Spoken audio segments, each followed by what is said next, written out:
মহালয়ার বিকেলে জাতির উদ্দেশ্যে ভাষণে কি বলবেন প্রধানমন্ত্রী, নিঃসন্দেহে তা নিয়ে যেমন উৎসাহ রয়েছে তেমনি জল্পনাও তৈরি হয়েছে বিভিন্ন মহলে। আরেকবার আপনাদের বলবো, ঠিক 1 ঘন্টা পর বিকেল 5টায় জাতির উদ্দেশ্যে ভাষণ দিতে চলেছেন প্রধানমন্ত্রী নরেন্দ্র মোদী এবং এই জাতির উদ্দেশ্যে ভাষণে মহালয়ার বিকেলে কি বলবেন প্রধানমন্ত্রী তা নিয়ে জল্পনা যেমন বাড়ছে তেমনি কৌতূহল তৈরি হয়েছে।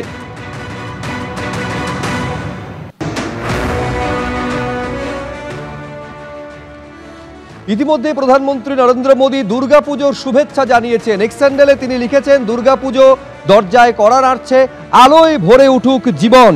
লিখেছেন প্রধানমন্ত্রী নরেন্দ্র মোদী। এক্স হ্যান্ডেলে তিনি আরো লিখছেন, মা দুর্গার আশীর্বাদ শক্তি দিক, স্থায়ী আনন্দ ও সুস্বাস্থ্য কামনা করি।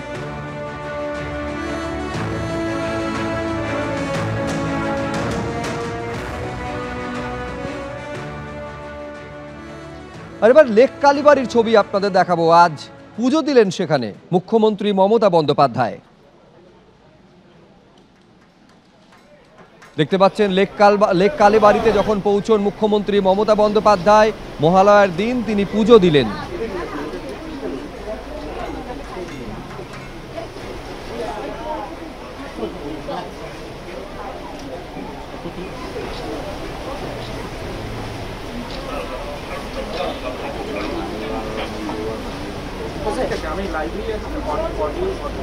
বেরিয়ে যাচ্ছেন রাজ্যের মুখ্যমন্ত্রী মমতা বন্দ্যোপাধ্যায় লেক কালীবাড়িতে পুজো দেওয়ার পর। এবং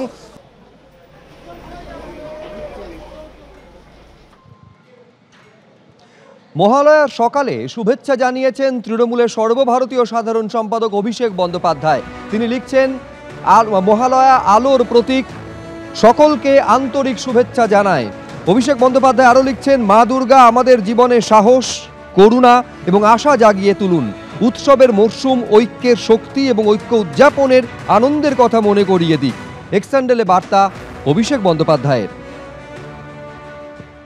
মায়ের কাছে প্রার্থনা করি, মায়ের করুণায়, মায়ের কৃপায় মুছে যাক সকল গ্লানি, সকল শোক এবং মায়ের আশীর্বাদে উদ্ভাসিত হয়ে উঠুক আমাদের এই মঙ্গলালোক। চারিদিকে কল্লোলিত হোক সত্যের জয়ধ্বনি এবং জয় হোক বাঙালির, জয় হোক বাংলার। যারা বাংলাকে ব্যঙ্গ বিদ্রুপ করে বাংলার মাটিকে কলুষিত করতে গত 4-5 বছর আগে বাংলাকে অপমানিত করে বলে গেছিল বাংলায় দুর্গাপুজো হয় না, আজ থেকে ঠিক 3 বছর আগে আমাদের রাজ্য সরকারের এই প্রচেষ্টাকে ইউনেস্কোর ইনট্যাঞ্জিবল কালচারাল হেরিটেজের মতো বিশ্ব দরবারে বিশ্ববন্দিত করে স্বীকৃতি দিয়েছিল মমতা বন্দ্যোপাধ্যায়ের সরকারকে। এটা আমাদের কাছে, প্রত্যেকটা বাঙালির কাছে বাড়তি প্রাপ্য এবং পাওনা।